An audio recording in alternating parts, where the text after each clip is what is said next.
सात रंग इंडिया में आपका स्वागत है। मैं हूं कुमार अनिल। 2 दिन पहले मैं जिस ऑटो पर सवार हुआ उसका चालक प्रधानमंत्री नरेंद्र मोदी का घोर समर्थक था, महंगाई का भी समर्थक था। ऑटो वाले ने कहा कि महंगाई तो है, लेकिन देखिए मोदी सरकार कितना काम कर रही है। देश भर में 4 लेन बन रहे हैं, फ्लाईओवर बन रहे हैं। पढ़े लिखे दिखने वाले एक अन्य सज्जन ने भी उसका समर्थन किया। अग्निवीर योजना पर उस सज्जन ने कहा कि पेंशन की क्या ज़रूरत है, 4 साल बाद दूसरा जॉब करिए। वे कोई भी चीज़ फ्री देने, सब्सिडी देने के खिलाफ थे। 60+ वालों को रेलवे में रियायत बंद करने के भी समर्थक थे। इसे आप उत्तर भारत की राजनीति का एक सैंपल मान सकते हैं। इसी के साथ हिंदू मुस्लिम राजनीति को भी अगर आप जोड़ दें तो उत्तर भारत की राजनीति का एक प्रमुख चेहरा पूरा हो जाता है। और दक्षिण भारत की राजनीति की खासियत क्या है, इस बात पर हम सभी राजी हैं कि कर्नाटक के बाद तेलंगाना में भी हिंदू मुस्लिम की राजनीति नहीं चली। यह छोटे से हिस्से की राजनीति बनकर रह गई। कर्नाटक में चुनाव से पहले हिजाब, हलाल से लेकर बजरंग बली तक क्या क्या नहीं चलाने की कोशिश की गई, लेकिन रिजल्ट आने के बाद साफ हो गया कि हिंदू मुस्लिम के नाम पर राजनीति का असर एक छोटे से पॉकेट में ही है, वहीं तक सिमट कर रह गया। तेलंगाना में तो चुनाव से पहले ही सबने मान लिया कि हिंदू मुस्लिम की राजनीति नहीं चलेगी। इसका असर सिर्फ 10 से 15 सीटों पर ही है और भाजपा अगर दहाई अंक पार कर ले तो उसकी बड़ी जीत मानी जाएगी। तो दक्षिण में चल क्या रहा है? कर्नाटक और तेलंगाना में जन कल्याण की योजनाओं पर वोट डाले जा रहे हैं। किसने जनता को ज़्यादा राहत पहुंचाई, किसकी गारंटी कैसी है? पूरी राजनीति के केंद्र में जन कल्याणकारी योजनाएं हैं। भावनात्मक मुद्दे हिंदू मुसलमान पाकिस्तान बिल्कुल भी केंद्र में नहीं हैं।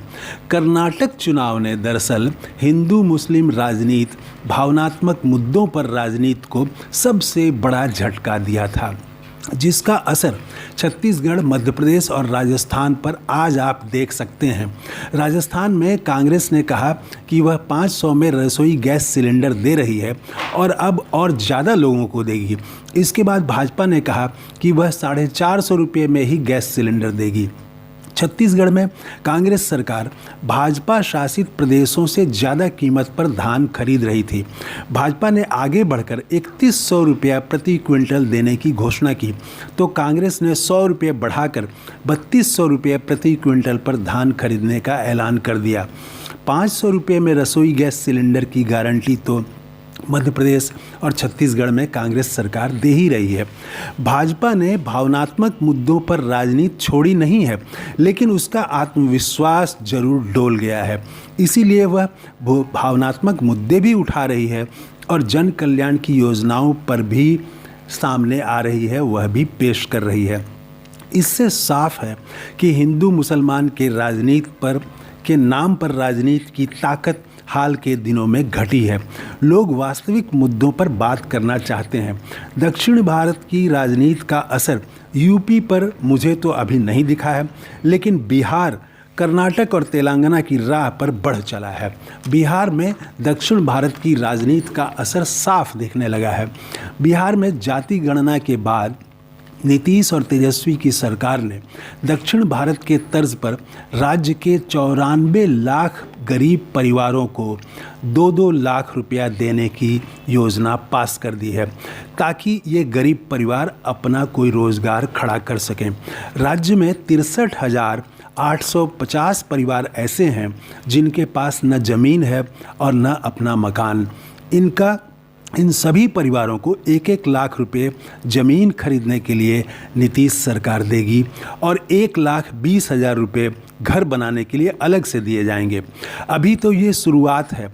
अगले साल 2024 में ऐसी और भी योजनाएं बिहार में शुरू हो सकती हैं।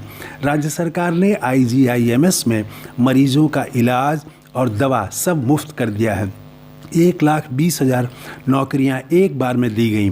फिर 1 लाख से अधिक शिक्षकों की भर्ती की प्रक्रिया चल रही है। 2024 में बिहार पर दक्षिण भारत की राजनीति का और भी असर साफ दिखेगा। बिहार में भाजपा के लिए यह नया संकट है। अब तक तो वह भावनात्मक मुद्दों और जंगल राज के नाम पर राजनीति कर रही थी। अब ये जो गरीबों के लिए, पिछड़ों के लिए, अति पिछड़ों के लिए योजनाएं शुरू हुई हैं, इसका असर सिर्फ 6 महीने में बिहार में दिखने लगेगा। जब गरीब परिवारों को, जो अधिकतर दलित, अति पिछड़े और पिछड़े हैं, 2-2 लाख रुपए रोजगार के लिए मिलेंगे तो भाजपा के लिए नया संकट पैदा हो जाएगा। बिहार सरकार भी बीपीएल परिवारों को 500 रुपये में रसोई गैस सिलेंडर देने की घोषणा कर दे तो कोई आश्चर्य नहीं होना चाहिए। आने वाले दिनों में हिंदू मुस्लिम के नाम पर राजनीति और जन कल्याण की योजनाओं के बीच राजनीति में एक नई कशमकश बिहार में देखने को मिल सकती है। तो ये है हमारा नया वीडियो। अगर आपने इस चैनल को अभी तक सब्सक्राइब नहीं किया है तो ज़रूर कर लें। जय हिंद।